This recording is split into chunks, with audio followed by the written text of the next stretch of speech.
வல்லமையால் என்னை நிரப்பி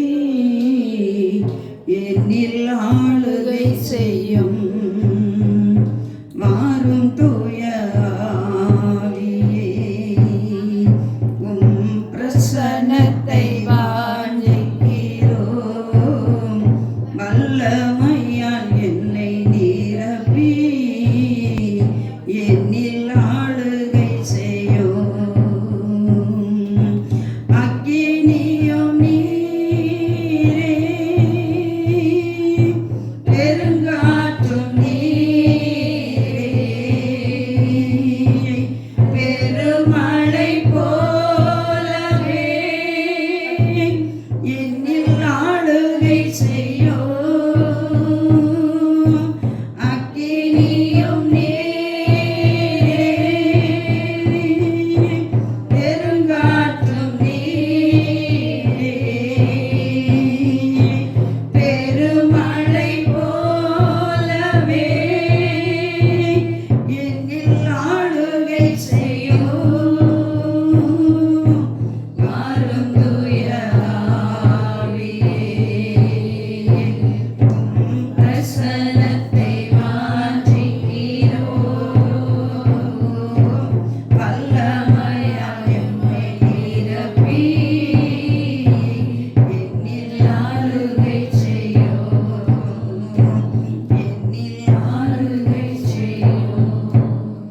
ஆமென். ஆண்டவரே, हाँ प्रभु जी, நம்ம மத்தியில வேலைக்காக ஸ்தோத்திரம். ஆண்டவரே, इस अच्छे दोपहर के समय के लिए स्तुति देते பிரசன்னத்தை हैं। வாஞ்சிக்கிறோம் ஐயா. आपकी प्रशंसा को चाहते நீங்க हैं। மேல கிருபையா இருக்கும்படியாக आप வந்திருக்கிறோம் हम ஆண்டவரே. पर अनुग्रह करने के लिए आए அந்த हैं। ஆயக்காரனை போல உங்க சமத்துல வந்திருக்கிறோம் उस ஆண்டவரே. याजक के समान हम आए हैं। எங்களை ஒரு விஷயம் கூட உங்க ரத்தம் கழுவி சுத்திகரிக்கட்டும் फिर ஐயா. से एक बार आपकी लहू हमें धोने இப்பொழுது दीजिए। பேசுகிறவர் நீங்கள் அல்ல, பிதாவின் ஆவியானவர் என்று சொன்னீங்களே अभी சப்பா. बातें करने वाले तुम नहीं है, पिता की आत्मा कर कर लिखा என்னை है। மறைத்து நீங்க வெளிப்படும்படியாக ஜெபிக்கிறோம் ஐயா. मुझे छुपाकर आपको प्रकट होने के लिए உங்க प्रार्थना கரத்துல करते हैं। தாழ்த்தி ஒப்பு கொடுக்கிறேன். आपके हाथों पे दीन होकर देते हैं। இயேசுவின் நாமத்தில் ஜெபிக்கிறேன் நல்ல பிதாவே. यीशु मसीह के नाम से मांगते हैं अच्छे पिता। அல்லேலூயா. हालेलुया।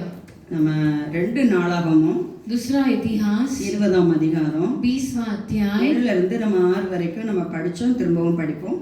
पहले से 6 वचन तक हम पढ़े थे, पहले भी पढ़े थे और वापस पढ़ेंगे। இதற்கு பின்பு மோவாப் புத்திரரும் அம்மோன் புத்திரரும் அவர்களோட கூட அம்மோனியருக்கு அப்புறத்தில் உள்ள மனுஷரோடும் கூட யோசபாத்திற்கு விரோதமாய் யுத்தம் பண்ண வந்தார்கள்.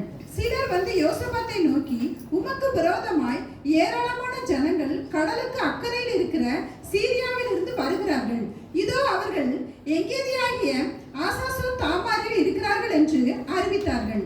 அப்பொழுது யோசபாத் பயந்து கர்த்தரை தேடுகிறதற்கு ஒருமுகப்பட்டு யூதா வங்கும் உபவாசத்தை கூறுவித்தான். அப்படியே யூதா ஜனங்கள் கர்த்தரிடத்திலே சகாயம் தேட கூடினார்கள். யூதாவில் உள்ள எல்லா பட்டணங்களிலும் இருந்து அவர்கள் கர்த்தரை தேட வந்தார்கள். அப்பொழுது யோசபாத் கர்த்தருடைய ஆலயத்திலே புது பிரகாரத்து முகப்பிலே யூதா ஜனங்களும் எருசலேமியரும் கூடின சபையிலே நின்று, எங்கள் பிதாக்களின் தேவனாகிய கர்த்தாவே, பரலோகத்தில் இருக்கிற நீர் அல்லவோ தேவன், தேவரீ ஜாதிகளுடைய ராஜ்யங்களை எல்லாம் ஆளுகிறவர், உம்முடைய கரத்திலே வல்லமையும் பராக்கிரமும் இருக்கிறது. ஒருவரும் உம்மோடு எதிர்த்து நிற்க கூடாது. அல்லேலூயா. हालेलुया। நம்ம இதுல பார்ப்போம்னா யோசபாத்துக்கு விரோதமாய் என்ன செய்தாங்க? 3 கூட்டங்கள் ஒண்ணா வருது. யோசபாத் के विरुद्ध 3 झुंड आ रहा है। மோவாப் புத்திரர், मोवाबियों, அம்மோன் புத்திரர், अम्मोनियों அவர்களோட மனுஷரும் கூட வாராங்கன்னு சொல்லி और अनेक साथ कहीं मोनिया भी आए யோசபாத்தை थे। நோக்கி உமக்கு விரோதமா யுத்தம் பண்ண வாராங்கன்னு சொல்லி சொல்றாங்க. योसबात पर चढ़ाई की कर कर बोलने लगे। உடனே 3வது வசனத்துல யோசபாத் என்ன செய்தார்? பயப்படுதார். तब देखे तीसरा वचन पर योसबात डर गया। ஏன்னா அவர் சரீர பலத்தினால யுத்தங்கள் செய்வதற்கு போக முடியாம देखिए शरीर के बल से युद्ध करने के लिए न जाने, பயந்து என்ன செய்தார்? உபவாசத்தை கூட்டுதார். देखिए वो डर कर उपवास का प्रचार கர்த்தரை करवाया। தேடுகிறதற்கு ஒருமுகப்பட்டு और यहोवा को ढूंढने के लिए इकट्ठा யூதா होकर எங்கும் உபவாசத்தை கூறுவித்தான். यहूदा के सब नगरों में बैठ कर उपवास लगाया था. ஜனங்கள்லாம் உபவாசித்து இருக்காங்க. प्रजा सब उपवास पकड़े थे. அதனால யோசபாத் என்ன செய்தாரு? लेकिन देखिए योसबात यहाँ क्या किए. எங்கள் பிதாக்களின் தேவனாகிய கர்த்தாவே, वो प्रार्थना करने लगा, हमारे पितरों की परमेश्वर यहोवा, பரலோகத்தில் இருக்கிற நீர் அல்லவோ தேவன். क्या तू स्वर्ग में परमेश्वर नहीं है? தேவரீர் சாதிகளுடைய ராஜ்யங்கள் எல்லாம் நீங்களும் ஆளுகை और செய்தீங்க. क्या तू जाति जाति के सब राज्यों को ऊपर प्रभुता नहीं करता? உம்முடைய கரத்துல வல்லமையும் பராக்கிரமும் உண்டே. क्या तेरे हाथ में ऐसा बल और पराक्रम नहीं है? உம்மோடு யாரும் எதிர்த்து நிக்க முடியாது என்று சொல்லி तेरे सामना कोई नहीं कर सकता है. யோசபாத் தேவனிடத்துல என்ன செய்தாரு? முறையிடுகிறார். योसबात यहोवा के सामने बोलता है. அப்போ நம்ம தேவன் யார்தான்? வல்லமை உள்ளவர், देखिए हमारे परमेश्वर பராக்கிரம நிறைந்தவர். पराक्रम है. ஜனங்கள் எல்லாரும் எங்க வந்துட்டாங்க? சகாயம் தேடுவதற்காக ஆண்டவர் சமூகத்துல வந்துட்டாங்க. प्रजा सब सहायता मिलने के लिए भवन में आ गए. அவங்க மனுஷனை தேடி போகல, वो मनुष्य को ढूंढकर नहीं गए थे. ஆண்டவரை தேடி எல்லாரும் உபவாசம் இருக்காங்க. परमेश्वर को ढूंढकर सभी उपवास पकड़े थे. சிறு பிள்ளைகள் பெரிய ஆட்கள் எல்லாருமே உபவாசம் இருந்து என்ன செய்தாங்க? छोटे से बड़े लेकर सब उपवास पकड़ने लगे. உபவாசத்துல இருக்கும்போது யோசபாத் இந்த மாதிரி ஒரு ஆண்டவரை தேடி அறிக்கையிடுதார். उपवास पकड़ते समय यहोवा के सामने योशपात ऐसे कबूल करता है, வல்லமையும் ஆளுகையும் மட்டும் உண்டு ஆண்டவரே. आपके पास प्रभुता நீங்க और தான் बल தேசத்தை है. ஆள செய்ய முடியும். आप ही जाति को राज करेंगे. ஆனா எனக்கு விரோதமாய் வருகிற இந்த ஜனங்கள் மத்தியில मेरे सामने आने वाले इस எனக்கு प्रजा के நிக்க பலன் विरुद्ध இல்லைன்னு சொல்லி मेरे पास बल नहीं அதே है. அதிகாரத்துல 12, 13, 14, 15 இருந்து படிப்போம். उस अध्याय में 12, 13, 14, 15 पढ़ेंगे. எங்கள் தேவனே, அவர்களை நீர் நியாயம் தீர்க்க மாட்டீரோ? எங்களுக்கு விரோதமாக வந்த இந்த ஏராளமான கூட்டத்திற்கு முன்பாக நிற்க எங்களுக்கு பலன் இல்லை. நாங்கள் செய்ய வேண்டியது இன்னதென்று எங்களுக்கு தெரியவில்லை. ஆகையால் எங்கள் கண்கள் உண்மையே நோக்கி கொண்டிருக்கிறது என்றான். யூதா கோத்திரத்தார் அனைவரும், அவர்கள் குழந்தைகளும், அவர்கள் பெண்ஜாதிகளும், அவர்கள் குமாரர்களும் கூட கர்த்தருக்கு முன்பாக நின்றார்கள். அப்பொழுது சபையின் நடுவில் இருக்கிற மத்தனியாவின் குமாரனாக ஏலியின் மகனான பெனாயாவுக்கு பிறந்த சகரியாவின் புத்திரன் எகாசியேல் என்னும் ஆசாபின் புத்திரில் ஒருவனான லேவியின் மேல் கர்த்தருடைய ஆவி இறங்கினதினால் அவன் சொன்னது, சகல யூதா கோத்திரத்தாரே, எருசலேமின் குடிகளே, ராஜாவாகிய யோசபாத்தை கேளுங்கள். நீங்கள் அந்த ஏராளமான கூட்டத்திற்கு பயப்படாமலும் கலங்காமலும் இருங்கள் என்று கர்த்தர் உங்களுக்கு சொல்லுகிறார். இந்த யுத்தம் உங்களுடையது அல்ல, தேவனுடையது. அல்லேலூயா. हालेलुया. அப்போ யோசபாத் சொல்லும்போது ஜனங்கள் எல்லாரும் என்ன செய்தாங்க? ஆண்டவர் சமூகத்துல சிறு பிள்ளைங்க பெரிய ஆட்கள் எல்லாரும் எங்க வந்துட்டாங்க? தேவனை தேடுவதற்கு அவருக்கு முன்பாக நிக்காங்க. देखिए परमेश्वर के समूह में बाल बच्चे स्त्रियां पुत्र सभी यहोवा के समूह खड़े रहे. கர்த்தருக்கு முன்பாக நிக்கும் போது यहोवा के அந்த सामने खड़े रहते 14வது समय வசனம் என்ன சொல்லுது? यहाँ 14 वचन क्या कहती அதை है? படிப்போம். அப்பொழுது சபையின் நடுவில் இருக்கிற மத்தனியாவின் குமாரனாகிய ஏலியின் மகனான பெனாயாவுக்கு பிறந்த சகரியாவின் புத்திரன் எசோகியான் என்னும் ஆசாபின் புத்திரில் ஒருவனான லேவியின் மேல் கர்த்தருடைய ஆவி இறங்கினதினால் அவன் சொன்னது. அல்லேலூயா.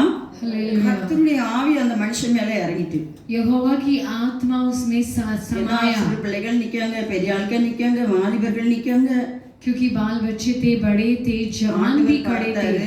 परमेश्वर देखे ஒரு மனுஷன் மேல பரிசுத்த ஆவியை அனுப்பிட்டாங்க. उस मनुष्य के ऊपर पवित्र आत्मा அந்த उतरा. ஆவினால அவர் சொன்னது என்னன்னா, उस आत्मा के द्वारा वह சகல कहने யூதா लगे, கோத்திரத்தாரே, ये सब यहूदियों, எருசலேமின் குடிகளே, ये यरूशलेम की रहने वालों, ராஜாவாகிய யோசபாத்தை ये राजा योसबात, கேளுங்கள். तुम सब ध्यान दो. நீங்க அந்த ஏராளமான கூட்டத்திற்கு பயப்படாதீங்க, तुम उस बड़े भीड़ से मत डरो கலங்காமலும் இருங்கள் और तुम्हारा मन कच्चा न என்று हो. கர்த்தர் உங்களுக்கு சொல்கிறார். ऐसे यहोवा तुमसे कहते हैं. ஆண்டவர் பேசிட்டாங்க. परमेश्वर बातें करने लगे, ஏன்னா கர்த்தருக்கு முன்பாக நிக்கும் போது क्योंकि परमेश्वर के सम्मुख खड़े रहते கர்த்தர் समय இரக்கம் பாராட்டுகிற தேவனாக இருக்காங்க. परमेश्वर दया जताने वाले परमेश्वर அதனால हैं. நீங்க பயப்படாதீங்க, इसके लिए तुम मत डरो, நீங்க கலங்காதீங்க. अब कच्चे मन न हो, யுத்தம் யாருடையது? क्योंकि युद्ध तुम्हारा नहीं கர்த்தருடையது परमेश्वर का है. அப்படின்னு சொல்லி அந்த மனுஷன் மேல கர்த்தருடைய ஆவியானவர் இறங்கினபடினால ऐसे उस मनुष्य के ऊपर आत्मा उतरा। ஐயோ யோசபாத்தை நோக்கி ஜனங்களை நோக்கி அந்த மனுஷன் சொல்றாரு. योसाबात की ओर और प्रजा की ओर वो बताता है। 17-18 படிப்போம். 17 और 18 पढ़िए। இந்த யுத்தத்தை பண்ணுகிறவர்கள் நீங்கள் அல்ல, யூதா மனுஷரே, எருசலேம் ஜனங்களே, நீங்கள் தரித்து நின்று கர்த்தர் உங்களுக்கு செய்யும் ரட்சிப்பை பாருங்கள். பயப்படாமலும் கலங்காமலும் இருங்கள். நாளைக்கு அவர்களுக்கு எதிராக புறப்படுங்கள். கர்த்தர் உங்களோட இருக்கிறார் என்றான். அப்பொழுது யோசபாத் தரைமட்டும் முகம் குனிந்தான். சகல யூதா கோத்திரத்தாரும் எருசலேமின் குடிகளும் கர்த்தரை பணிந்து கொள்ள கர்த்தருக்கு முன்பாக தாழ விழுந்தார்கள். அல்லேலூயா. हालेलुया। கர்த்தருக்கு முன்பாக தாழ விழுந்தார்கள் என்று நம்ம பார்க்கிறோம். परमेश्वर के सामने भूमि पर झुककर நீங்க என்ன செய்யணும்? தரித்து நில்லுங்கள். अब यहाँ ही खड़े रहिए। யுத்தம் கர்த்தருடையது. युद्ध परमेश्वर का है। பயப்பட வேண்டாம், मत डरो, கலங்க வேண்டாம். आपकी मन कच्चा இந்த ना हो। ஏராளமான ஜனங்களை கண்டு பயப்படாதீங்க. इतनी बड़ी झुंड को देखकर ஆனா मत நீங்க डरो, என்ன செய்யணும்? தரித்து நிக்கணும் लेकिन आपको वहाँ खड़ा रहना அப்படின்னு पड़ेगा। சொல்லி அந்த தீர்க்கதரிசன வார்த்தைகள் வருது. वैसे भविष्यवाणी आती है। அதனால யோசபாத் என்ன செய்தார்? மனுஷன் கூட போய் யுத்தத்துக்கு அவர் போகல. इसके लिए योसाबात मनुष्य के साथ युद्ध के लिए नहीं गए। அவருக்கு நிறைய யுத்த வீரர்கள் இருந்திருப்பாங்க இல்லையா? उनके पास बहुत योद्धा रहने, ஆனா அவர் மாம்சத்தின்படி யுத்தத்துக்கு போகல. लेकिन वो शरीर के प्रहार युद्ध नहीं நம்ம करे। 2 கொரிந்தியர் 10:3 நம்ம படிக்கும் 10:3-4 வசனம் நம்ம படிக்கும்போது दूसरा कोरिन्थियों 10:3-4 पढ़ते समय நாங்கள் மாம்சத்தில் நடக்கிறவர்களாய் இருந்தும் மாம்சத்தின்படி போர் செய்கிறவர்கள் அல்ல. எங்களுடைய போராயுதங்கள் மாம்சத்தேற்றங்களாய் இராமல் அரண்களை நிர்மூலமாக்குகிறதற்கு தேவ பலம் உள்ளவைகளாய் இருக்கிறது. அல்லேலூயா. அப்ப நாங்க மாம்சத்தில் நடக்கிறவர்களா இருந்தாலும் क्योंकि यद्यपि हम शरीर पर चलते फिरते நாங்க हैं, யுத்தத்துக்கு முன்னாக மாம்சத்தின்படி நாங்க போர் செய்ய போவது இல்லை. लेकिन इस युद्ध में शरीर के अनुसार नहीं लड़ते, எங்களுடைய போராயுதங்கள் என்னதான் இருக்கு? அரண்களை நிர்மூலமாக்கத்தக்கதாக क्योंकि हमारी लड़ाई की हथियार शरीर की அது नहीं पर தேவ गढ़ों को பலம் पलट உள்ளவைகளாக देने के இருக்கிறது. परमेश्वर के द्वारा है। இன்னைக்கு யுத்தம் வந்துன்னா மனுஷன்படி யுத்தத்துக்கு போவாங்க. देखिए अभी युद्ध आती तो मनुष्य के द्वारा युद्ध शरीर के அவங்க प्रभाव 1000 பேர் जाते வந்தா हैं। இங்க 1000 பேர் கொண்டு போவாங்க. वो 1000 लोग आते तो यहाँ से 1000 ஆனா लोग जाएंगे। யோசபாத்து என்ன செய்தாங்க? முதலாவது உபவாசத்தை கூறினார். देखिए योसाबात पहला क्या किए? उपवास बताए சிறு थे। பிள்ளைகள் வாலிபர்கள் எல்லாரும் அவனுக்கு முன்பாக என்ன செய்தாங்க? விழுந்தாங்க. बाल बच्चे जवानों परमेश्वर के सम्मुख गिर पड़े। அதனால தீர்க்கதரிசன வார்த்தைகள் வந்துட்டு इसके लिए भविष्यवाणी आई वहाँ, யோசபாத்தை பயப்படாதீங்க, योसाबात मत डरो, யுத்தம் உங்களுக்கு உரியது இல்ல, युद्ध तुम्हारा नहीं அது है, கர்த்தருக்குரியது. ये परमेश्वर का है। ஆண்டவர் யாரு? வல்லமை உள்ளவர். परमेश्वर कौन है? அவர் पराक्रम है, அவர்தான் யுத்தம் செய்வார். वही युद्ध करते हैं। அவர் ராஜ்யத்தை ஆளுகை செய்கிற தேவன். वो राज्य को प्रभुता करते அதனால हैं। நீங்க பயப்படாதீங்கன்னு சொல்லிட்டு इसलिए आप मत डरो कर அப்ப करके போராயுதங்கள் எங்கதான் இருக்கு? மாம்சத்துக்கு ஏற்றவர்களா இராமல் देखिए हमारे हथियार शरीर के द्वारा नहीं है, அரண்களை நிர்மூலமாக்குறதற்கு தேவ பலனாய் இருக்கிறது. पर गढ़ों को डांट लेने के लिए परमेश्वर के द्वारा सामर्थ्य है। ஒருவேளை யோசபாத் என்ன செய்திருக்கலாம்? ஜனங்கள் எல்லாம் கூட்டிட்டு போய் யுத்தத்துக்கு போயிருக்கலாம். देखिए यद्यपि योसाबात प्रजा को देखकर लड़ाई में जाते थे तो யுத்தத்துக்கு போய் தோத்து போயிருந்தா युद्ध में हार गए तो ஒண்ணுமே செய்ய முடியாது. कुछ भी नहीं कर ஆனா அவர் என்ன செய்தார்? உபவாசத்தை கூறினார். लेकिन वो क्या किए? उपवास बताने ஆண்டவர் சமுத்திர விழுந்தார். परमेश्वर के सम्मुख में गिर पड़े। ஆண்டவரே நீங்க வல்லமை உள்ளவர், हे परमेश्वर आप உமக்கு पराक्रमी வல்லமை हैं, மகிமை இருக்கிறது ஆண்டவரே. आपके पास पराक्रमी और இந்த महिमा है। ஏராளமான கூட்டத்துக்கு முன்னால எனக்கு நிக்க பலன் இல்ல ஆண்டவரே. इस बहुताई से झुंड के सामने खड़े नहीं रह पाता हूँ। ஆண்டவர் முன்பாக விழுந்தபடினால परमेश्वर के सम्मुख पर गिर पड़े, इसके கர்த்தர் அந்த लिए யுத்தங்கள்ல என்ன செய்தாரு? அவர் பராக்கிரமத்தை செய்தார் என்று சொல்லி நம்ம பார்க்கிறோம். हम देखते हैं कि परमेश्वर उस युद्ध में पराक्रमी काम किए। நம்முடைய வாழ்க்கையில நிறைய யுத்தங்கள் வரலாம். देखिए हमारी जिंदगी पर कई युद्ध आ सकते கடன் हैं। என்ற யுத்தம் வரலாம். कर्ज नामक युद्ध, வாலிப பிள்ளைகளை வைத்துக்கொண்டு அதன் மூலமாய் நம்மளுக்கு யுத்தம் வரலாம். जवान बच्चे को रखते हुए उनके கணவர் द्वारा மூலமாய் युद्ध, வரலாம். पति के द्वारा। உடனே நம்ம என்ன செய்வோம்? तुरंत हम क्या करते हैं? அம்சத்தின்படி நம்ம சண்டை போடுவோம். हम शरीर में उनके साथ लड़ते ஆனா हैं, வேத வசனம் என்ன சொல்லுது? लेकिन पवित्र शास्त्र में நாங்க वचन क्या कहते மாம்சத்திலேயே हैं? இருந்தாலும் यद्यपि हम शरीर में இந்த हैं, போராயுதங்கள் எங்க இருக்கு? लेकिन हमारे हथियार कहाँ அரண்களை हैं? நிர்மூலமாக்கும்படியாக गढ़ों को डाल देने के அது लिए தேவ பலன் இருக்கு. परमेश्वर के द्वारा सामर्थ्य நம்ம है। அந்த தேவ பலன் நம்மகிட்ட இருக்குன்னு சொல்லி हम बोलना चाहिए कि நம்ம परमेश्वर ஒவ்வொருவரும் की நம்முடைய सामर्थ्य குடும்பத்துல हमारे வருகிற காரியங்களை हर एक हमारे परिवार के विरुद्ध आने वाले ஆண்டவர் सभी சமூகத்துல कार्यों நம்ம को ஒப்பு கொடுக்கும்போது परमेश्वर की सम्मुख पर देते समय கர்த்தர் என்ன செய்வார்? யுத்தம் செய்வார். परमेश्वर खुद ही युद्ध लड़ते நாம் हैं। யுத்தம் செய்யக்கூடாது. हम युद्ध नहीं लड़ना ஆனா चाहिए। வருகிற காரியங்கள் ரொம்ப பயங்கரமா இருக்கலாம். देखिए आने वाली कार्य बहुत भयानक हो ஆண்டவரே இந்த सकती है। காரியத்துல இருந்து நான் எப்படி ஜெயிப்பேன்? ये परमेश्वर इस कार्य में कैसे विजय पाऊं? நமக்கு நம்முடைய ஆண்டவர் வல்லமை உள்ளவர் நம்மளோடு இருக்கார். क्योंकि हमारी परमेश्वर पराक्रमी हमारे संग அவர் है। அரண்களை நிர்மூலமாக்கும்படியாக वो गढ़ों को डा करने के நம்ம लिए ஒவ்வொருத்தருக்கும் தேவ பலனை தந்திருக்கார். हमारे हर एक के अंदर परमेश्वर की बल दिए அதனால हैं। நம்ம மாம்சத்தின்படி நம்ம மாம்ச பயம் எழும்பாதபடி इसके लिए हम शरीर के अनुसार न लड़ते हुए ஆண்டவர் சமூகத்துல நம்ம விழுந்துடணும். परमेश्वर की सम्मुख पर गिरना चाहिए। யுத்தம் யாருடையது? கர்த்தருடையது. युद्ध किसका है? परमेश्वर का அவர் है। எல்லாவற்றையும் பார்த்து கொள்வார். वो सभी कुछ देख लेंगे। சொல்லதுக்கு நல்லதா இருக்கு அப்படின்னு நினைப்பீங்க நீங்க. आप सोचेंगे कि बोलते समय अच्छी ஆனா बड़ी வருகிற अच्छी யுத்தங்களை लगती है, நம்மளால சமாளிக்க முடியாதுதான். लेकिन आने वाले युद्ध को हम संभाल नहीं पाते ஆனா हैं। ஆண்டவர் நம்மளோடு இருக்கார். लेकिन परमेश्वर हमारे संग है। அவர் வல்லமை உள்ளவர். वो पराक्रमी है। ராஜ்யத்தை ஆளுகை वो செய்கிறவர். राज्य को प्रभुता करते हैं। அவர் சமூகத்துல நம்ம விழும் பொழுது उनके सम्मुख पर गिर ஒரு पड़ते தீர்க்கதரிசன समय வார்த்தை நமக்கு உண்டாகும். हमारे अंदर एक भविष्यवाणी होगी। அல்லேலூயா. हालेलुया। அதனால நம்ம எல்லாரும் பெண்களாய் வந்திருக்கோம். देखिए हम सब महिलाएं यहाँ आए நம்முடைய हैं। காரியத்தெல்லாம் நம்ம ஜெயமாய் எடுக்க வேண்டும் என்றால் हमारी सभी कार्य पर विजय पाना है तो ஆண்டவர் சமூகத்துல நம்ம ஒப்பு கொடுத்துறோம். परमेश्वर की सम्मुख पर सौंप देना चाहिए। ஆண்டவரே இந்த காரியத்துல எனக்கு நிக்க பலனே இல்ல ஆண்டவரே. हे परमेश्वर इस कार्य पर நான் खड़े என்ன रहने के செய்ய लिए बल முடியும் नहीं ஐயா? है। मुझे क्या करना நீங்க है? வல்லமை உள்ளவர். आप पराक्रमी நீங்க है। என்னோட இருக்கீங்க. आप मेरे पास இந்த है। காரியத்தை நீங்க எனக்கு ஜெயமாய் மாற்றி தாங்க. इस कार्य को आप विजय कर कर दे दीजिए। யோசபாத் அப்படிதான் செய்தார். योसबात वैसे ही करने लगे। ஏன்னா ஜனங்கள் ஏராளமாய் வராங்க. देखिए बड़ी झुंड में प्रजा उनके सामने आती இவங்க है। முன்னால நிக்கிறதுக்கு எனக்கு பலன் இல்ல ஆண்டவரே. इनके सामने खड़े रहने के लिए मेरे पास बल नहीं நீங்க है। தான் ராஜ்யத்தை ஆளுகை செய்கிறவர். आप ही राज्य को प्रभुता करते அப்படின்னு சொல்லி हैं। தேவ சமூகத்துல விழுந்துட்டார். ऐसे ही परमेश्वर के सम्मुख पर गिर पड़े। அதனால யோசபாத்துக்கு ஆண்டவர் ஜெயத்தை கொடுத்தார் என்று சொல்லி நம்ம பார்க்கிறோம். इसलिए योसबात को परमेश्वर विजय दिए कर हम देखते நம்ம हैं। எப்போதுமே மாம்ச பயத்தை தான் நம்ம நம்பி இருப்போம். देखिए हम लगातार शरीर की बल நமக்கு முத வருவது என்னதான்? கோபம் தான் வரும்.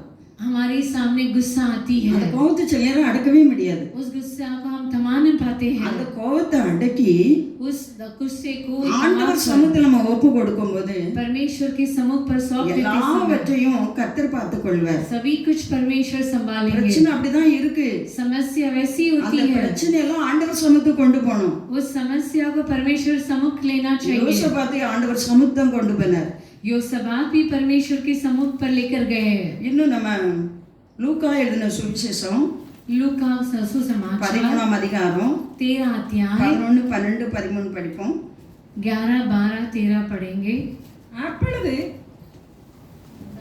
ஆ, 18 வருஷமாய் பலவீனப்படுத்தும் ஆவியை கொண்ட ஒரு ஸ்திரீ அங்கே இருந்தாள். அவள் எவ்வளவு நிமிரக்கூடாத கூனியாய் இருந்தாள். இயேசு அவளை கண்டு தம்மிடத்தில் அழைத்து, ஸ்திரீயே, உன் பலவீனத்தினின்று விடுதலையாக்கப்பட்டாய் என்று சொல்லி அவள் மேல் தமது கைகளை வைத்தார். உடனே அவள் நிமிர்ந்து தேவனை மகிமைப்படுத்தினார். அல்லேலூயா. 18 வருஷமாய் பலவீனப்படுத்தும் ஆவி 18 वर्ष दुर्बल करने वाली दुष्ट आत्मा लगी थी। அவள் எவ்வளவு நிமிரக்கூடாது, முடியாதபடி குனியா இருந்தாள் என்று நம்ம காண்கிறோம். वह कुमड़ी हो गई थी और किसी रीति से सीधी नहीं हो ஏன்னா सकती நம்முடைய थी। ஆண்டவர் வல்லமை உள்ளவர். देखिए हमारा परमेश्वर அவர் पराक्रमी வல்லமையான है। காரியத்தை செய்கிற தேவன். वह पराक्रमी कार्य को करता है। அவளை கண்டு இயேசு என்ன செய்தார்? தம்மிடத்தில் அழைத்து, उसे देखकर बुलाया और कहा, ஸ்திரீயே, உன் பலவீனத்தினின்று விடுதலையாக்கப்பட்டாய். ये नारी तू अपनी दुर्बलता से छूट गई। உடனே அவள் என்ன செய்தாளாம்? அவள் நிமிர்ந்து தேவனை மகிமைப்படுத்தினாள் என்று பார்க்கிறோம். तुरंत सीधी हो गई और परमेश्वर की बड़ाई करने लगी। அவளுடைய வல்லமை அவன் மேல இறங்குச்சு. परमेश्वर की सामर्थ उस पर उतरा। எவ்வளவு நிமிர முடியாது. वो बहुत कुमड़ी थी। அப்படிப்பட்ட கூனியா கர்த்தர் என்ன செய்தார்? சுகப்படுத்தினார் என்று சொல்லி நம்ம பார்க்கிறோம். उस दुर्बलता को परमेश्वर ठीक किए। அவளும் ஆலயத்துக்கு வந்திருப்பா. वो भी कलिशा आई थी। ஆண்டவர் அவளை தேடி போனார். परमेश्वर उसे ढूंढ कर गए। அதனாலதான் அவளை அழைத்தார் என்று சொல்லி நம்ம பார்க்கிறோம். इसलिए परमेश्वर उसे बुलाए कर हम देखते हैं। உடனே சுகமான மாத்திரத்தில் அவ என்ன செய்தாலாம்? தேவனை மகிமைப்படுத்தினாள் என்று சொல்லி நம்ம பார்க்கிறோம். तुरंत चंगाई होते हुए परमेश्वर की बड़ाई करने लगी। ஆண்டவர் நமக்கு எத்தனை அற்புதங்களை நம்முடைய வாழ்க்கையிலே செய்திருக்காங்க. देखिए परमेश्वर हमारी जिंदगी पर कितना अद्भुत कार्य किए நம்ம हैं। எப்படி இருக்கோம் இன்னைக்கு? हम कैसे आज ஆண்டவரை மகிமைப்படுத்துமா? क्या हम परमेश्वर की बड़ाई लग करते हैं? எத்தனையோ நன்மைகளை பெற்றிருப்போம் ஆண்டவர்கிட்ட. देखिए कितना भलाई हम परमेश्वर से पा चुके हैं। தீமையான காரியம் நமக்கு வந்துச்சு அப்படின்னா कुछ एक गलत कार्य हुआ तो அந்த ஆண்டவர் எப்படி இல்லாமோ நம்ம பேசுவோம். उस परमेश्वर को हम कैसी बातें करते நம்ம हैं। எல்லாரும் அதுதான், நானும் இப்படித்தான். मैं भी वैसी ही हूँ। எல்லாரும் அதுல இருந்து தான் வந்திருக்கோம். நம்ம सब उसी से पार होकर आए எத்தனை हैं। நன்மைகளை பெற்றோம். कितनी भलाई पाए हैं। அதான் யோபு சொன்னாரு, इसके लिए अय्यूब कहते हैं எத்தனை நன்மைகளை பெற்றோம். कितना भलाई परमेश्वर தீமையான से पाए। காரியம் வரும்போது यदि बुराई काम आती யோபு है, மனைவி என்ன சொன்னாங்க? अय्यूब की पत्नी क्या कहने தேவனை लगी? தூஷித்து परमेश्वर की निंदा कर कर जीवन त्याग दो। எத்தனை நன்மைகளை பெற்றோம். कितनी भलाई இப்படி पाए। சொல்லுதேன்னு சொல்லி என்ன செய்தாங்க? யோபு தன் மனைவிட்ட சொன்னாங்க. अय्यूब ऐसे बताने लगे कितनी நம்முடைய भलाई வாழ்க்கையில पाए। ஆண்டவர் செய்த நன்மையை நம்ம ஒவ்வொரு நாளும் நினைக்கணும் என்று பார்க்கிறோம். देखिए हर भलाई को सोच कर देखना चाहिए। அவர் நம்மளை தேடி வந்தார், वो हमें ढूंढ कर நம்மை आए, ரட்சித்தார். हमें उद्धार किए। நம்ம எங்கேயோ இருந்தோம், हम कहाँ तो थे, நம்மளை தேடி இயேசு தான் வந்தாங்க. हमें ढूंढ कर यीशु मसीह आए। நம்ம தேடி போகல, हम नहीं गए उन्हें ढूंढ நம்மளை कर, ரட்சித்தார். हमें उद्धार किए। எத்தனையோ நன்மைகளை நமக்கு செய்தாங்க. कितना भलाई कार्य ஆனா हमारे लिए தீமையான किए। காரியமும் நமக்கு நம்மிடத்துல வந்திருக்கு. कुछ बुराई काम भी आए தீமையான हैं। காரியம் யார் தான் கொண்டு வரா? बुराई काम को कौन लेकर आता है? சைத்தான் தான் கொண்டு வருவான். शैतान ही लेकर आता है। ஆனாலும் நன்மை நம்ம பெற்றிருக்கோம். फिर भी हम भलाई அந்த पाए। ஆண்டவரை நம்ம மகிமைப்படுத்தணும். उस परमेश्वर की बड़ाई करना चाहिए। எவ்வளவு நடக்க முடியாத அந்த கூனி அந்த அம்மா என்ன செய்தாங்க? தேவனை மகிமைப்படுத்தினாங்கன்னு சொல்லி वो நம்ம பார்க்கிறோம். बहुत कुबड़ी थी लेकिन वो परमेश्वर की बड़ाई करने அதே लगी। போல நாமும் ஆண்டவர் சமூகத்துல वह उसी समान ஆண்டவரை परमेश्वर மாத்திரம் நம்ம की सम्मुख- மகிமைப்படுத்தும்படியாக परमेश्वर की केवल महिमा அவர் करने के செய்த लिए நன்மைகளை ஒவ்வொரு நாளும் நம்ம சொல்லி சொல்லி துதிக்கணும் என்று சொல்லி நம்ம பார்க்கிறோம். हम देखते हैं कि हर दिन उसकी बड़ाई स्तुति करना அதுக்கு என்ன चाहिए। தேவை? விசுவாசம் தேவை. उसके लिए क्या चाहिए? विश्वास चाहिए। மார்க் 9ஆம் அதிகாரம் मार्क 9वां अध्याय 21, 22, 23, 24 வசனம் நம்ம படிப்போம். 21, 22, 23 को पढ़ेंगे। அவர் அவருடைய தகப்பனை நோக்கி இது இவனுக்கு உண்டாகி எவ்வளவு காலமாயிற்று என்று கேட்டார். அதற்கு அவன் சிறு வயதில் முதற்கொண்டே உண்டாயிருக்கிறது. இவனை கொல்லும்படிக்கு அது அநேக தரம் தீயிலும் தண்ணீரிலும் தள்ளிற்று. நீர் ஏதாயிலும் செய்ய கூடுமானால் எங்கள் மேல் மனதிருங்கி எங்களுக்கு உதவி செய்ய வேண்டும் என்றான். இயேசு அவனை நோக்கி நீ விசுவாசிக்க கூடுமானால் ஆகும், விசுவாசிக்கிறவனுக்கு எல்லாம் கூடும் என்றார். உடனே பிள்ளையின் தகப்பன் விசுவாசிக்கிறேன் ஆண்டவரே, என் அவிசுவாசம் நீங்கும்படி உதவி செய்யும் என்று கண்ணீரோட சத்தமிட்டு சொன்னான். அல்லேலூயா. இங்க நம்ம பார்க்கிறோம், ஒரு மகனை கொண்டுகிட்டு ஆண்டவர்கிட்ட என்ன செய்தாங்க? ஒரு தகப்பன் கொண்டு வராரு. देखिए यहाँ देखते हैं कि एक पिता बालक को लेकर यीशु मसीह के पास आता है। அது என்ன சிறு வயது முதற்கொண்டே என்ன செய்து இவனை கொல்லும்படிக்கு அது தண்ணியிலும் தீயிலும் என்ன செய்து கொண்டு போகுதுன்னு சொல்லி கொண்டு வராங்க இயேசுகிட்ட. बचपन से उसने इसे नष्ट करने के लिए कभी आग और कभी पानी में गिराया। ஆனாலும் நீர் ஏதாயிலும் செய்யணும்னா செய்யுங்க ஆண்டவரேன்னு वो சொல்லி கொண்டு पिता வந்திருக்காரு. यीशु के पास कहता है कि कुछ उपकार कर सकते हैं तो आप कर दीजिए। இயேசு என்ன சொல்றாங்க? यीशु ने क्या कहा? அவனை நோக்கி उसे நீ देखकर விசுவாசிக்க கூடுமானால் विश्वास करने वाले के लिए கூடும், எல்லாமே கூடும் என்று सब कुछ हो सकता है कर कर यीशु मसीह कहते அப்ப हैं। பிள்ளையின் தகப்பன் என்ன சொல்றாங்க? तब बालक के पिता ने तुरंत के गिड़ நான் गिड़ाकर விசுவாசிக்கிறேன் कहा, ஆண்டவரே, ये प्रभु मैं विश्वास करता ஆனா हूँ என்கிட்ட அவிசுவாசம் இருக்கு. लेकिन मेरे अंदर अविश्वास है। அந்த அவிசுவாசத்தை விட்டு என்னை மாற்றுங்க ஆண்டவரே. मेरे अविश्वास का उपाय कर। ஒவ்வொரு வருஷம் விசுவாசமும் இருக்கும், அவிசுவாசமும் இருக்கும். हर मनुष्य के अंदर विश्वास भी है और अविश्वास भी है। நம்முடைய காரியத்துல ஜெயம், விடுதலை, சுகம் எது வேணும்னாலும் हमारे कार्य पर विजय, छुटकारा कुछ भी पाना है तो நம்மளுக்கு என்ன வேணும்? விசுவாசம் தேவை. हमारे अंदर क्या चाहिए? विश्वास चाहिए। ஆண்டவர்கிட்ட நம்ம கேட்கணும். तब हमें परमेश्वर से पूछना இது चाहिए। சின்ன காரியம் தானே, ये छोटे कार्य ही है அந்த ना। சின்ன காரியமும் ஆண்டவர் சமத்துல கொண்டு போகும்போது छोटे कार्य को भी परमेश्वर की सम्मुख पे அந்த लेकर जाते விசுவாசத்தை समय கர்த்தர் காண்கிறார். उस विश्वास को परमेश्वर நம்ம देखते हैं। விசுவாசத்தின் படிதான் நமக்கு செய்ய முடியும். हमारे विश्वास के द्वारा ही काम होगा। அப்ப அவிசுவாசம் நம்மகிட்ட இருந்தா எதையுமே ஆண்டவர்கிட்ட பெற்றுக்கொள்ள முடியாது. यदि हमारे अंदर अविश्वास है तो हम परमेश्वर से कुछ भी ना पा सकते हैं। அல்லேலூயா. हालेलुया। என் அவிசுவாசம் நீங்கும்படி செய்யுங்க ஆண்டவரேன்னு சொல்லி ஆண்டவர் சமத்துல நம்ம கேட்கணும். हमें पूछना चाहिए कि हमारे अविश्वास का उपाय कर। அந்த அவிசுவாசம் நீங்கிட்டுனா விசுவாசம் வந்துடும். उस अविश्वास हट जाएगा तो विश्वास आ जाएगी। நமக்கு ஒண்ணு இருக்கும், இந்த காரியத்தெல்லாம் ஆண்டவர்கிட்ட சொல்லணுமா? हमारे अंदर ऐसी होता है ये कार्य सब परमेश्वर को बताना चाहिए இது क्या? சின்ன காரியம் தானே. ये तो छोटी सी कार्य அந்த है। அவிசுவாசம் நீங்கும்படி उस अविश्वास को हटने के लिए அதான் பிள்ளையின் தகப்பனை பார்த்து ஆண்டவர் சொன்னார், इसके लिए पिता की बालक को देखकर நீ कहा விசுவாசிக்க போடுமானால் यदि तू विश्वास कर पाएगा எல்லாமே போடும். सब कुछ हो सकता है। ஆமா ஆண்டவரே, எனக்கு விசுவாசிக்க என்ன செய்யும், என் அவிசுவாசம் நீங்கும்படி செய்யும் என்று சொல்லி அந்த பிள்ளையின் தகப்பன் கேட்டார். बालक के पिता की तुरंत गिड़गिड़ा कर कहने लगा ये प्रभु मैं विश्वास करता हूँ मेरे अविश्वास की उपाय कर। கண்ணீரோடு சத்தமிட்டு சொன்னான் என்று சொல்லி பார்க்கிறோம். गिड़गिड़ा कर चिल्ला कर कहने लगा।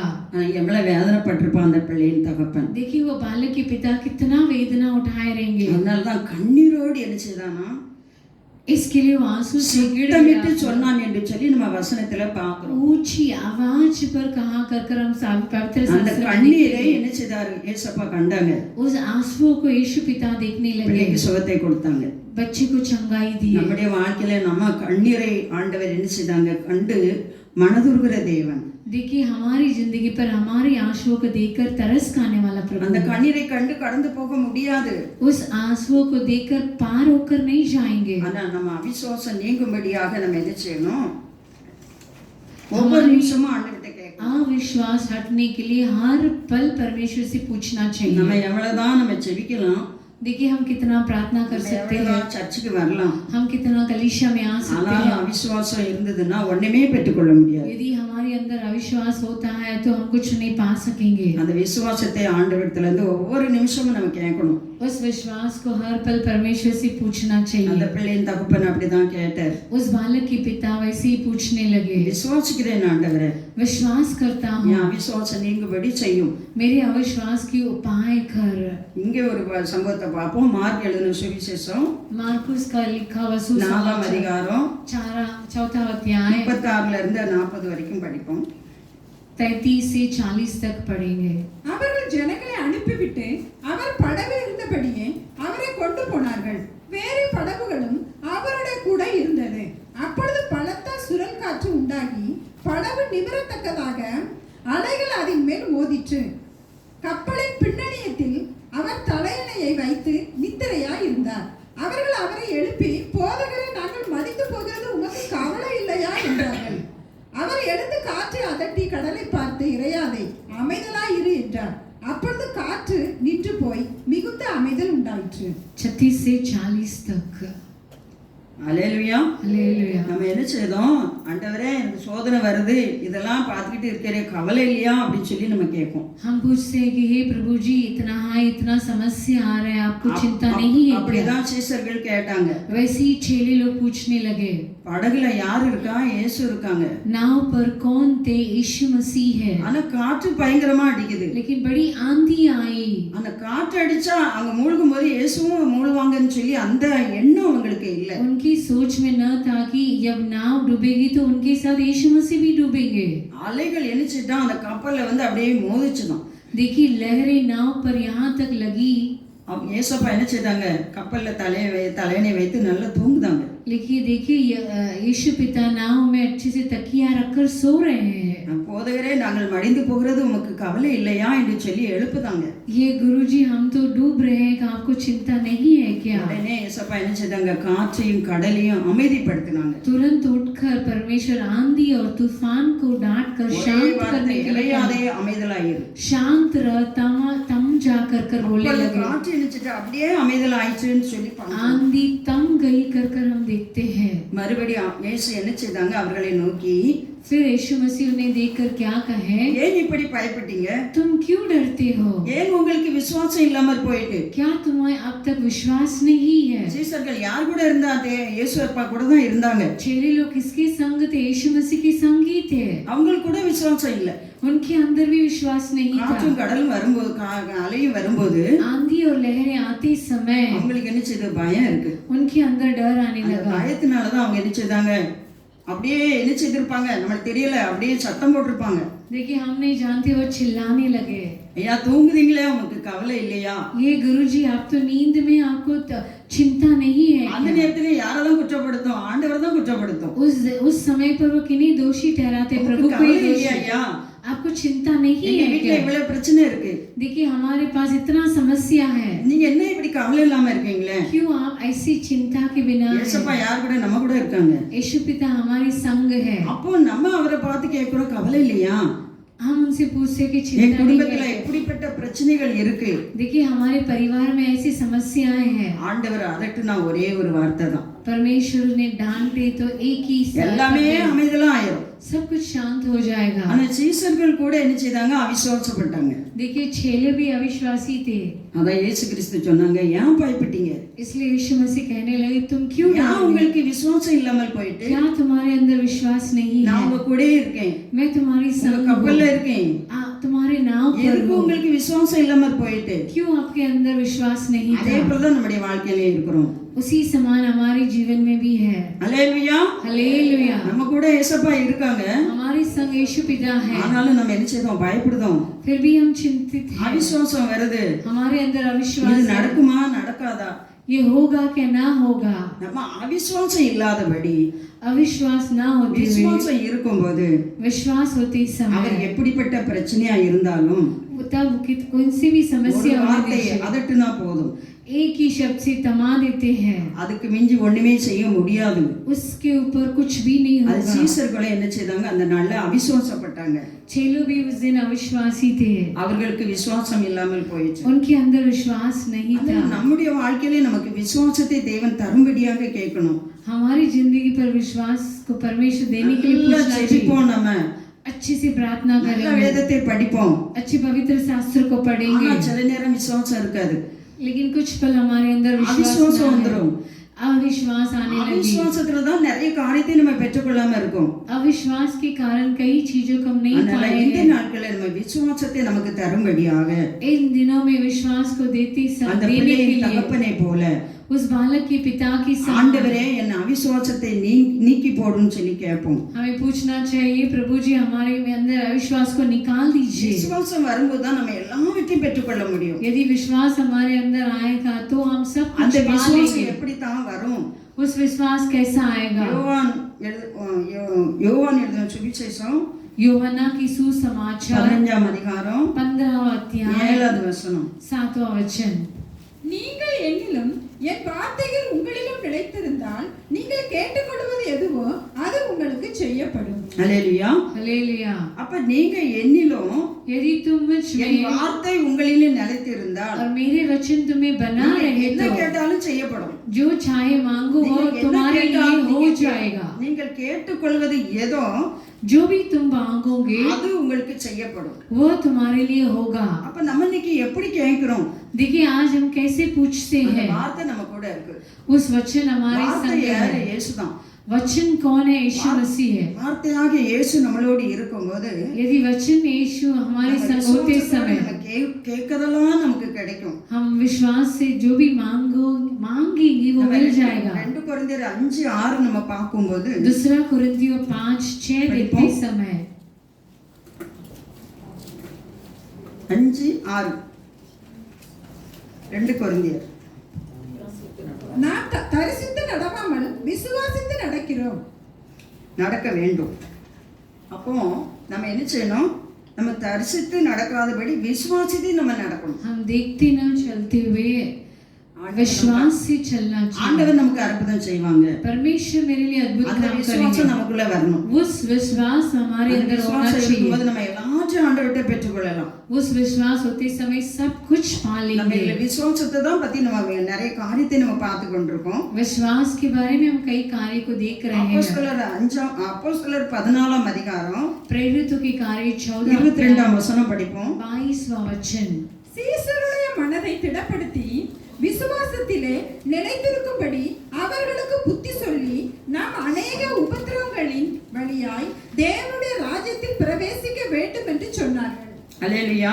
हालेलुया। இது இதுல சீசருடைய மனதை திடப்படுத்தி விசுவாசத்திலே நிலைத்திருக்கும்படி அவர்களுக்கு என்ன சொன்னாங்களாம், புத்தி சொன்னாங்கன்னு சொல்லி நம்ம பார்க்கிறோம். यहाँ देखते हैं कि चेलों के मन को स्थिर करते रहे और उपदेश देते हैं कि विश्वास में बने रहने के लिए। अनेक उपद्रव வழியாய் தான் நம்ம தேவனுடைய ராஜ்யத்தில் என்ன செய்ய முடியும், பிரவேசிக்க முடியும். देखिए हम बड़े क्लेश उठाकर परमेश्वर के साथ राज्य में प्रवेश करना होगा। உபத்திரம் இல்லாம தேவனுடைய ராஜ்யத்தில் நம்ம பிரவேசிக்கவே முடியாது. बड़े क्लेश उठाने बिना हम परमेश्वर के राज्य पर प्रवेश करने नहीं होगा। அந்த 14ஆம் அதிகாரத்துல 1, 2, 3 படிப்போம். 14 अध्याय में 1, 2 पढ़ेंगे, 1, 2, 3 पढ़ेंगे। இக்கோனியா பட்டணத்திலே அவர்கள் இருவரும் யூதருடைய ஜெப ஆலயத்தில் பிரவேசித்து யூதரிலும் கிரேக்கரிலும் திரளான ஜனங்கள் விசுவாசிக்கத்தக்கதாக பிரசங்கித்தார்கள். விசுவாசியாத யூதர்கள் சகோதரருக்கு விரோதமாக புறஜாதியாருடைய மனதை எழுப்பிவிட்டு பகையுண்டாக்கினார்கள். அவர்கள் அங்கே அநேக நாள் சஞ்சரித்து கர்த்தரை முன்னிட்டு தைரியம் உள்ளவர்களாய் போதகம் பண்ணினார்கள். அவர் தமது கிருபையுள்ள வசனத்திற்கு சாட்சியாக அடையாளங்களும் அற்புதங்களும் அவர்கள் கைகளால் செய்யும்படி அனுக்கிரகம் பண்ணினார். அல்லேலூயா, ஹல்லேலூயா. இதுல பார்க்கிறோம் பவுலும் பர்னபாவும் எங்க போயிருக்காங்க, இக்கோனியா பட்டணத்துல அவர்கள் இருவரும் என்ன செய்தாங்க, யூதருடைய ஜெப ஆலயத்தில் என்ன செய்தாங்க, பிரவேசித்து யூதரிலும் கிரேக்கரிலும் திரளான ஜனங்கள் விசுவாசிக்கும்படியாக என்ன செய்தாங்க, அவங்க கர்த்தருடைய வார்த்தையை பிரசங்கிக்காங்க. इकनिया में पौलुस और बरनबास आराधना में साथ कर जाकर वहाँ यहूदी और यूनानी के दोनों में बहुत की विश्वास किया। ஆனா விசுவாசியாத யூதர்கள் என்ன செய்தாங்க, परंतु विश्वास नहीं करने वाले यहूदियों ने क्या किया? புறஜாதியருடைய மனதை என்ன செய்தாங்க, எழுப்பி விட்டு என்ன செய்தாங்க, பகை உண்டாக்குதாங்க என்று சொல்லி பார்க்கிறோம். और यहाँ अन्य जातियों के मन भाइयों के विरोध में उठाकर वो क्या करते हैं, कुटिलता की उत्पन्न कर दी है। இன்னைக்கு அப்படிதான் நடந்து கொண்டிருக்கு. आज भी वैसे कार्य हो रहा है। என்னது பகை உண்டாக்கி என்ன செய்தாங்க, विरुद्धता में ஆண்டவரை அறிவிக்க முடியாத சூழ்நிலை நம்ம இருக்கிறோம். हम परमेश्वर के बारे में न बता पाते हैं। ஆண்டவரை அற்புதம் செய்கிற தேவன் என்று சொல்லி எல்லாருக்கும் தெரியும். पर सभी जानते हैं कि परमेश्वर अद्भुत कार्य करते हैं, ஆனா அவருடைய வார்த்தையை சொல்லக்கூடாது. लेकिन परमेश्वर के वचन को न खपा कहने பவுல் के என்ன लिए செய்தாங்களாம், पौलुस क्या किए? கல் எறிஞ்சு கொல்லணும்னு சொல்லி கல் எறிஞ்சிட்டாங்க. पौलुस को पत्थर वार कर कर मार डालना चाहते हैं। நம்ம அதுல 19, 20, 21 படிப்போம். 19, 20, 21 को पढ़ेंगे। இவ்வளவு பலமாய் கர்த்தருடைய வசனம் விருத்தி அடைந்து மேற்கொண்டது. 19, 20, 21, 14 14, அப்போஸ்தலர். 20 में பின்பு அந்தியோகியாவிலும் இக்குயானியிலும் இருந்து சில யூதர்கள் வந்து ஜனங்களுக்கு போதனை செய்து பவுலை கல்லெறிந்து அவன் மரித்து போனான் என்று எண்ணி அவனை பட்டணத்திற்கு வெளியிலே இழுத்து கொண்டு போனார்கள். பவுல் எரிச்சிட்டாங்கன்னா கல் எரிஞ்சு கொண்டு செத்து போனாருன்னு சொல்லி போட்டு போயிட்டாங்க. देखिए पौलुस पर पत्थरवार किया और मार समझकर उसे नगर के बाहर घसीट ले गए। இது யாரு, யூதர்கள் தான். ये कौन थे? यहूदी थे। ஆண்டவரை பத்தி சொல்லக்கூடாது. परमेश्वर के बारे में नहीं बताना பவுல் चाहिए। எப்படியாவது கொன்றணும்னு வந்தாங்க. पौलुस को कैसे भी घात करना ஆனா चाहिए, அவர் உயிர் பிழைச்சி लेकिन वो जी होकर அவர் வந்து என்ன செய்தாரு, वो क्या करने लगे? ஈஸ்வருடைய மனதை திடப்படுத்துகிறார். चेलों की मन को स्थिर किए। நம்ம இப்படி अनेक உபத்திரங்களின் வழியா தான் நம்ம கடந்து போக முடியும். देखिए हमें बड़ी उपद्रव के बीच में ही चलना है। உபத்திரத்தின் வழியா தான் தேவனுடைய ராஜ்யத்தில் பிரவேசிக்க முடியும். क्लेश उठाकर ही परमेश्वर के राज पर प्रवेश करना होगा। அப்ப நம்ம எல்லாரும் ஊழியக்காரங்க கஷ்டப்பட்டு தான் வந்திருக்காங்க. देखिए कई सेवक कष्ट उठाकर ही आए हैं। பவுலை பற்றி நிறைய காரியங்களை நம்ம பார்க்கிறோம். पौलुस के बारे में कई कार्य को हम देखते हैं। பக்தி வைராக்கியமாய் நின்னார் என்று சொல்லி நம்ம वो பார்க்கிறோம். भक्ति की दुंड पर खड़े थे। நான் செத்து போனான்னு சொல்லிட்டு போட்டு போயிட்டாங்க. वो मर गए कर कर घसीट कर மறுபடியும் அவர் எழுந்து சீசர்களை திடப்படுத்தார். लेकिन वो वापस उठकर ஏன்னா चेलों को विश्वास நமக்கு देता है। உபத்திரம் உண்டு. देखिए हमारे लिए क्लेश இந்த है, உபத்திரத்தின் வழியா தான் நம்ம என்ன செய்ய முடியும், बड़ी समस्या के बीच पर ही தேவனுடைய ராஜ்யத்துக்கு நம்ம போக முடியும். परमेश्वर के राज पर प्रवेश कर पाएंगे। அல்லேலூயா. हालेलुया। தேவனுடைய ராஜ்யத்துக்கு நம்ம போகணும்னா यदि हम परमेश्वर के राज पर प्रवेश करना है, ஒருவர் ஒருவர் அன்பாய் இருக்க வேண்டும் என்று சொல்லி வேதம் சொல்லி இருக்கு. एक दूसरे के साथ प्रेम जताना चाहिए करके शास्त्र कहती है। 1 யோவான் 4ஆம் அதிகாரம் 7, 8 படிப்போம். पहला யோவான்னா 4 अध्याय 7 और 8। பிரியமானவர்களே, ஒருவரில் ஒருவர் அன்பாய் இருக்க கடவோம். ஏனெனில் அன்பு தேவனால் உண்டாயிருக்கிறது. அன்புள்ள எவனும் தேவனால் பிறந்து அவரை அறிந்திருக்கிறான். அன்பில்லாதவன் தேவனை அறியான். தேவனை அறியான். தேவன் அன்பாகவே இருக்கிறார். அல்லேலூயா. हालेलुया। அப்போ நம்ம ஒருவர் ஒருவர் எப்படிதான் இருக்கணும், அன்பா இருக்க கடவும் அப்படின்னு தான் சொல்லி நம்ம வேதத்துல பாக்குறோம். यहाँ दिखते हैं कि ये प्रियो हम आपस में प्रेम रखना ஆனா चाहिए। நமக்கு அந்த அன்பு வரமாட்டேக்க. देखिए हमारे अंदर वो प्रेम नहीं आती है। எவ்வளவுதான் நம்ம செவித்தாலும் அந்த அன்பு நம்ம இதயத்துல நினைச்ச மாட்டேக்கு, இருக்க மாட்டேக்கு. कितना भी प्रार्थना करने दीजिए लेकिन वो प्रेम हमारे हृदय में नहीं அப்போ है। ஒருவர் ஒருவர் என்ன செய்யணும், அன்பு கூற கடவும். देखिए यहाँ लिखा है कि हम आपस में प्रेम रखें, அன்பு யார்கிட்டதான் இருந்து வந்தது, தேவனிடத்துல இருந்து தான் வந்திருக்கு. क्योंकि प्रेम परमेश्वर से है। ஆனா தேவனால் பிறந்த எவன் என்ன செய்வான், அன்பில்லாதவன் தேவனை அறியான், தேவனால் பிறந்தவன் அறிந்திருக்கிறான் ஆண்டவர் தான் தேவன் என்று சொல்லி. देखिए जिसके अंदर प्रेम नहीं है वो परमेश्वर को नहीं जानता है, क्योंकि परमेश्वर प्रेम है। அப்போ வசனத்தினாலும் நாவினாலும் அல்ல, கிரியையினாலும் உண்மையினாலும் அன்பு கூற கடவும். देखिए केवल ऐसी नहीं प्रेम नहीं जताएंगे, लेकिन क्रिया के अनुसार हम प्रेम जताना चाहिए। அன்பு கூறுவது உள்ளத்துல இருந்து அன்பு வரணும். देखिए हृदय से प्रेम आना चाहिए। ஆனா நம்ம பகையா இருக்கவங்கிட்ட அன்பு கூற முடியுமா, முடியவே செய்யாது. देखिए जो भी विरोधता करते हैं उन पर प्रेम रख सकते हैं, உள்ளத்துல இருந்து வராது, हृदय से नहीं आएगी, வெளியே நாவினால நம்ம சொல்லிடுவோம். लेकिन जबान से हम बोल पाएंगे। அதான் இதுல பாக்குறோம், வசனத்தினாலும் நாவினாலும் அல்ல, கிரியையினாலும் உண்மையினாலும் அன்பு கூற கடவும். देखिए वचन के द्वारा नहीं और जबान से नहीं, लेकिन सच्चाई से, அது ஒன்றியமா हृदय के साथ। 3:18 நம்ம பாக்குறோம்.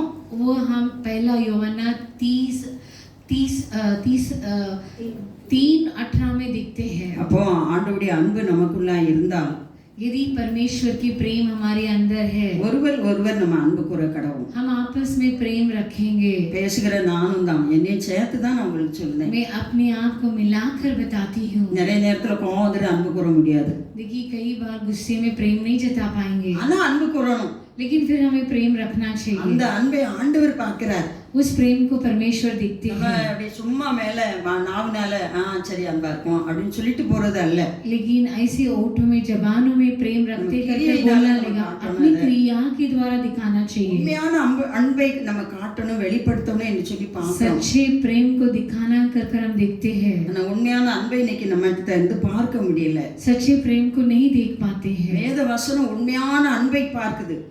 परमेश्वर की वचन सच्चा प्रेम को चाहती है। தேவன் அன்பாகவே இருக்கிறார் என்று சொல்லி பார்க்கிறோம். परमेश्वर प्रेम रखते कर हम देखते हैं। அவர் அன்பாக இருக்க போய் தான் பாவியாய் இருந்த நம்மளை தேடி வந்தார். वो प्रेम से भरा हुआ, इसलिए पापी हमें ढूंढ कर தேடி வந்து நம்மளை ரட்சித்தாங்க. ढूंढ कर उद्धार किए। அதனால நம்ம அன்பாகவே இருக்கிற தேவனை நம்ம நோக்கி ஒவ்வொரு நாளும் என் தேவன் என்னோடு இருக்கார் என்று நம்ம சொல்லும் பொழுது, देखिए क्योंकि परमेश्वर प्रेम है, परमेश्वर हमारी संग है कर बोलते அந்த அன்பை வெளிப்படுத்த வேண்டும் என்று நம்ம ஆண்டவருடைய வசனம் சொல்லுது. वचन कहती है कि उस प्रेम को प्रकट करना चाहिए। அன்பு இல்லாதவன் ஆண்டவரை அறியான். जिसके अंदर प्रेम नहीं हो परमेश्वर को नहीं சும்மா நான் जानता ஆண்டவரை है। நேசிக்கிறேன் நேசிக்கிறேன் மாத்திரம் சொன்னால் போதாது. ऐसे व्रत में परमेश्वर को प्रेम कर रखना உண்மையுள்ள அன்பை வெளிப்படுத்த வேண்டும் என்று சொல்லி நம்ம பார்க்கிறோம். सच्चा प्रेम को दिखाना चाहिए कर हम ले पढ़ते हैं। ஒரே ஒரு வசனம் படிப்போம், एक முடிச்சிட்டேன். ही वचन को पढ़ेंगे। ரோமர் 12ஆம் அதிகாரம் रोमियो 12 अध्याय முதல் வசனம் படிப்போம். पहला वचन। அப்படி இருக்க சகோதரரே, நீங்கள் உங்கள் சரீரங்களை பரிசுத்தமும் தேவனுக்கு பிரியமுமான ஜீவபலியாக ஒப்பு கொடுக்க வேண்டும் என்று தேவனுடைய இரக்கங்களை முன்னிட்டு உங்களை வேண்டிக் கொள்கிறேன். இதுவே நீங்கள் செய்யத்தக்க புத்தியுள்ள ஆராதனை. அல்லேலூயா. நம்ம இன்னைக்கு எப்படிப்பட்ட ஆராதனை செய்தோம்? देखिए हम कैसी आराधना करते हैं। புத்தி உள்ள ஆராதனை நம்ம செய்தோமா? जीवित बुद्धि के साथ आराधना करते हैं क्या? பரிசுத்தமும் தேவனுக்கு பிரியமான ஜீவ பலியாக ஒப்பு கொடுக்க வேண்டும் என்று தேவனுடைய இரக்கங்களை முன்னிட்டு உங்களை வேண்டிக் கொள்கிறேன் என்று சொல்கிறாங்க. यहाँ ऐसे लिखा है कि अपने शरीरों को जीवित और पवित्र और परमेश्वर की भावता होकर बलिदान कर चढ़ाना चाहिए। அடுத்த வசனம் என்ன சொல்லுது? दूसरा वचन ऐसी कहती है, நீங்கள் இப்பிரபஞ்சத்திற்கு ஒத்த வேஷம் தெரியாமல் தேவனுடைய நன்மையும் பிரியமும் பரிபூரணமான சித்தம் இன்னதென்று பகுத்தறியத்தக்கதாக உங்கள் மனம் புதிதாகிறதினாலே மறுரூபம் ஆகுங்கள். அல்லேலூயா. हालेलुया। அப்போ இந்த உலகத்துக்கு ஏத்த பிரபஞ்சத்துக்கு ஏத்த ஒத்த வேஷம் தெரியாதபடி इस संसार की सदस्य न बनो, நன்மையும் பிரியமும் பரிபூர்ணம் உள்ளத காரியம் என்னன்னு சொல்லி நம்ம பகுத்தறிந்து भलाई और बावती और सिद्ध इच्छा अनुभव की मालूम करते रहो। நம்ம மனம் ஒவ்வொரு நாளும் புதிதாக்கப்பட வேண்டும் என்று சொல்லி நம்ம பார்க்கிறோம். देखिए हमारे मन हर दिन नए होना चाहिए। ஒரே நாள்ல நம்ம மாற முடியாது. एक ही दिन में हम नहीं बदल पाएंगे। ஆனா ஒவ்வொரு நாளும் ஆண்டவர் நம்ம கூட பேசுவாங்க. देखिए हर दिन परमेश्वर हमसे बातें करेंगे। என்னென்ன தப்பு இருக்கோ அந்த தப்பை நமக்கு ஆண்டவர் உணர்த்துவாங்க. जो भी गलतियां हैं परमेश्वर से महसूस அது दिखाएंगे। நமக்கு தான் தெரியும். वो हम ही जानते हैं। அதை நம்ம அப்படியே மூடி போட்டுட்டு இருந்தா அதை வெளிப்படுத்தாம இருந்தா ஒண்ணுமே செய்ய முடியாது. उसे ऐसे ना ढकते हुए कुछ नहीं कर पाएंगे। ஏன்னா ஆண்டவர் சமூகத்துல அறிக்கையிடணும். परमेश्वर की सम्मुख पर कबूल करना चाहिए। ஆண்டவரே இப்படிப்பட்ட குணங்களை என்னை விட்டு எடுத்துருங்க ஆண்டவரே. ऐसे स्वभाव को मुझसे ना अलग कर दीजिए। நான் புத்தியுள்ள ஆராதனை செய்யணும். मैं एक अच्छी सी आराधना करना चाहिए। தேவனுக்கு பயப்படுகிற பயம் எப்போதும் நம்ம இருதயத்துல இருக்கணும். परमेश्वर की डर लगातार हमारे मन पर होना चाहिए। இன்னைக்கு ஒருத்தருக்கு அடுத்து ஒருத்தர் பேசிக்கிட்டே இருக்காங்க. एक दूसरे की कमियां बोलकर हम बातें करते हैं। அது ஆண்டவர் எல்லாவற்றையும் பார்க்கிற தேவன் என்று சொல்லி நமக்கு பயம் இல்லாமல் போகுது. देखिए हमारे अंदर उस डर नहीं है कि परमेश्वर सब कुछ जानते हैं करके। எந்த காரியம் இருந்தாலும் நேருக்கு நேர் பேசுறோம். किसी कार्य को होने दीजिए, हम आमने सामने बोलना चाहिए। ஒருவரை கொடுத்து ஒருவர் மற்றவர்கிட்ட நம்ம பேசவே கூடாது. एक के बारे में दूसरे के पास को कमी नहीं बताना चाहिए। அது பாவம் என்று சொல்லி நம்ம பார்க்கிறோம். हम देखते हैं कि वो पाप है करकर। நம்ம என்ன செய்தோம், உலகத்துக்கு ஏத்த ஒத்த வேஷம் தரிச்சுக்கிட்டு இருக்கோம். देखिए हम संसार की सदस्य बन जाते हैं। நம்முடைய வசனம் என்ன சொல்லுது? लेकिन परमेश्वर की वचन क्या कहती புத்தியுள்ள है? ஆராதனை செய்ய வேண்டும் என்று சொல்லி பார்க்கிறோம். परमेश्वर की वचन क्या कहती है? बुद्धिमानी की आराधना करनी சபையிலே चाहिए। தான் நம்ம இருக்கோம். कलीसिया में लगातार रहते நம்ம हैं। சபையிலே தான் நம்ம ஆராதிக்க வரோம். कलीसिया में ही आराधना करने के लिए आते ஆனா हैं। என்ன செய்தோம், ஒருத்தருக்கு அடுத்து ஒருத்தர் நம்ம பேசிக்கிட்டே இருக்கோம். लेकिन क्या करते हैं? एक की कमियां दूसरों को बताते हैं। அது ஆண்டவருக்கு அருவருப்பான காரியம். वो परमेश्वर की नजरों में घिनौनी है। அப்படிப்பட்ட காரியத்தை நம்மகிட்ட இருந்து எடுத்து போடணும்னு சொல்லி வேத வசனம் சொல்லி இருக்கு. वैसे कार्य से हमें अलग करना कर पवित्र शास्त्र कहती புத்தியுள்ள है। ஆராதனை நம்ம செய்யணும். हमें एक अच्छी सी आराधना, बुद्धिमानी की आराधना ஆண்டவர் करनी சமூகத்துல चाहिए। நம்ம கேட்கணும். परमेश्वर की सम्मुख पर पूछना चाहिए। நமக்கு அவிசுவாசம் இருந்ததுன்னா அந்த அப்படிதான் நம்ம இருப்போம். यदि हमारे अंदर अविश्वास हो तो हम वैसे ही रह நம்ம जाएंगे। விசுவாசத்தோடு ஆண்டவர் சமூகத்துல நம்ம கேட்கும்போது विश्वास के साथ परमेश्वर की सम्मुख में पूछते समय கர்த்தர் எல்லாவற்றையும் தர வல்லவரா இருக்கார். परमेश्वर सब कुछ देने के लिए सामर्थी நீ है। கேட்ட வார்த்தையின்படி आज सुने हुए वचन के நம்ம अनुसार யோசபாத்தை பற்றி பார்த்தோம். हम योसबात के बारे में देखने लगे। தேவ சமூகத்துல என்ன செய்தாரு, உபாசத்தை கூறினார் என்று சொல்லி பார்க்கிறோம். परमेश्वर के सम्मुख पर उपवास पकड़ा था। என்ன செய்தாங்க, குடும்பமா தேவ சமூகத்துல விழுந்துட்டாங்க. சிறு பிள்ளைகள் கூட தாழ விழுந்தாங்க தேவனுக்கு முன்பாகன்னு சொல்லி पूरे பார்க்கிறோம். बच्चे परिवार के साथ मुंह के बल पर गिरे थे। அதனால அந்த யுத்தங்களை கர்த்தர் தான் செய்தாங்கன்னு சொல்லி इसके लिए वो युद्ध को खुद परमेश्वरी की। நமக்கு வருகிற எல்லா காரியத்திலும் ஆண்டவர் சமூகத்துல விழுந்துடணும்.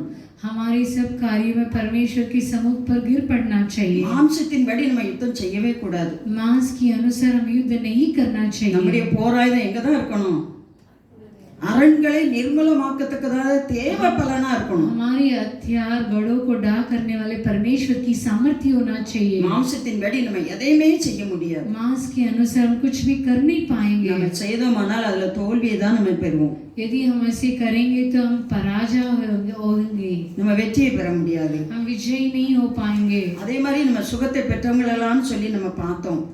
ऐसे हम देखे कि चंगाई पाया அந்த பிள்ளையின் தகப்பனை பார்த்தோம். उस बालक के पिता को देखे नहीं। ஆமென். ஆண்டவரே என் அவிசுவாசம் நீங்கும்படியாக செய்யும் என்று சொல்லி சொன்னான் என்று சொல்லி நம்ம பார்க்கிறோம். हम देखे कि ये प्रभु मेरी अविश्वास को हटा दीजिए। விசுவாசத்தை தருகிறவர் யார் தான், நம்முடைய ஆண்டவர் தான். विश्वास को कौन देने वाला? அந்த हमारे விசுவாசத்தை ஆண்டவர் परमेश्वर। சமூகத்தில் நம்ம கேட்கணும். उस विश्वास को हम परमेश्वर की सम्मुख पर पूछना चाहिए। சீசர்களை பவுல் என்ன செய்தார், திடப்படுத்தினார் என்று சொல்லி நம்ம பார்க்கிறோம். हम देखिए कि चेले की विश्वास को पौलुस बढ़ाए थे। காற்று கடல் நம்முடைய வாழ்க்கையில நிறைய கொந்தளிச்சுக்கிட்டு தான் இருக்கும். देखिए आंधी और तूफान हमारी जिंदगी पर ஏன்னா நம்ம आती रहती है, குடும்பத்துல நம்ம உலகத்துக்குள்ளே இருக்கோம். क्योंकि हम संसार के अंदर குடும்ப है। வாழ்க்கையில நமக்கு நிறைய காரியம் இருக்கு. हमारी परिवार कुटुंब की जिंदगी पर कई அந்த समस्या। காரியத்தையெல்லாம் நம்ம ஜெயம் எடுக்கணும்னா ஆண்டவர் சமூகத்துக்கு முன்பாக போகணும். उस कार्य पर विजय पाना है तो हम परमेश्वर की सम्मुख पर जाएंगे। எத்தனை जाना பிள்ளைங்க चाहिए। குடிகார வாலிப பிள்ளைகளா இருக்காங்க. देखिए कितने जवान बच्चे शराबी है, கணவர் யாரா இருக்காங்க, குடிகாரரா இருக்காங்க. कई पतियां शराबी है। அதுக்கெல்லாம் எப்படி நம்ம மாம்சத்தின்படி போராட முடியுமா? देखिए हम उनके साथ शरीर के முடியவே अनुसार लड़ेंगे முடியாது. तो हमसे कुछ नहीं होगा। என்னவரை நீனா நானா அப்படின்னு தான் வரும். तू है क्या मैं हूँ कर कर। அப்போ நம்ம மாமிசத்து புயத்தை காட்டாதபடி शारीरिक बल को ना दिखाते हुए நமக்குள்ள இருக்கிற ஆண்டவர் புயத்தை மாத்திரம் நம்ம காட்டும்படியாக हमारे अंदर की पराक्रम की परमेश्वर को दिखाना அப்பதான் चाहिए। குடும்பத்தில் உள்ள எல்லா காற்றையும் கடலையும் நம்ம அமைதிப்படுத்த முடியும். तभी हम हमारे परिवार की आंधी और तूफान को थमा पाएंगे। நிறைய கடன் பிரச்சனையில நிறைய பேர் இருப்பாங்க. कई लोग कर्ज में दबे हैं।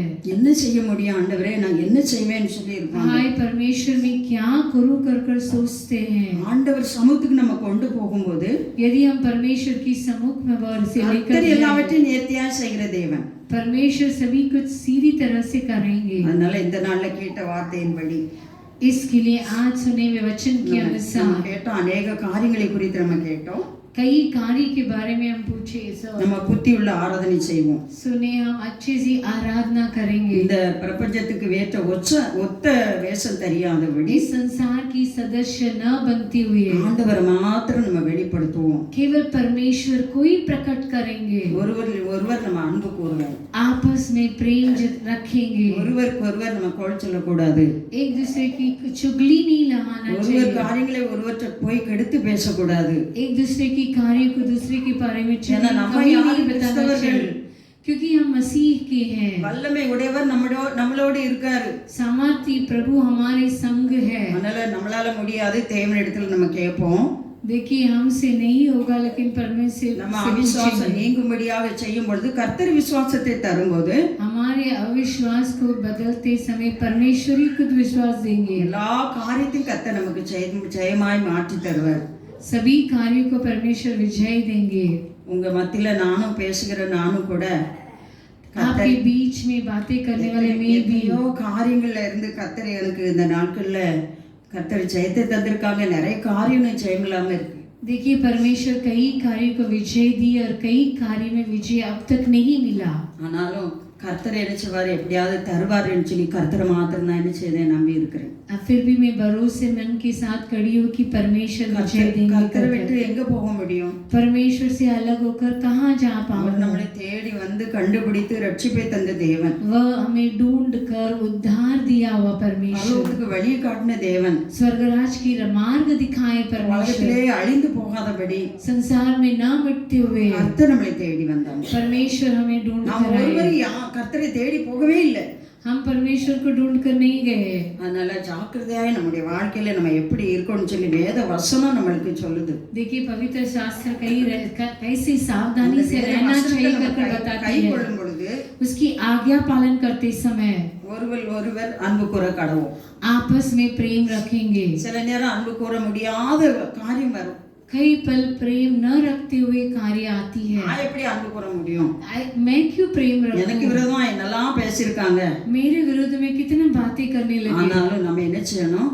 फिर भी हमें क्या நம்ம करना நாலு நாள் चाहिए? அவங்களுக்கு செய்யக்கூடாதா, உள்ளத்தில் ஆழத்தில் இருந்து அன்பு கூற கடவோம் என்று சொல்லி வேதத்தில் देखिए பார்க்கிறோம். जबान में प्रेम न रखते हुए हृदय से प्रेम रखना चाहिए। நம்முடைய தேவன் அன்பாகவே இருக்கிறார். हमारे परमेश्वर प्रेम से भरा है। நாமும் அன்பாகவே இருப்போம். हम भी प्रेम रखेंगे। கர்த்தர் கேட்ட வார்த்தையின்படி நம்மை நடத்தும்படியாக सुनी वचन के अनुसार परमेश्वर चलाने के लिए எல்லாரையும் ஆண்டவர் சமத்துல ஒப்பு கொடுத்தோம். सभी को परमेश्वर के हाथों में सौंपेंगे। கர்த்தர் இந்த வார்த்தையை ஆசீர்வதிப்பாராக. परमेश्वर ही इस वचन को आशीष करेंगे। அல்லேலூயா. हालेलुया।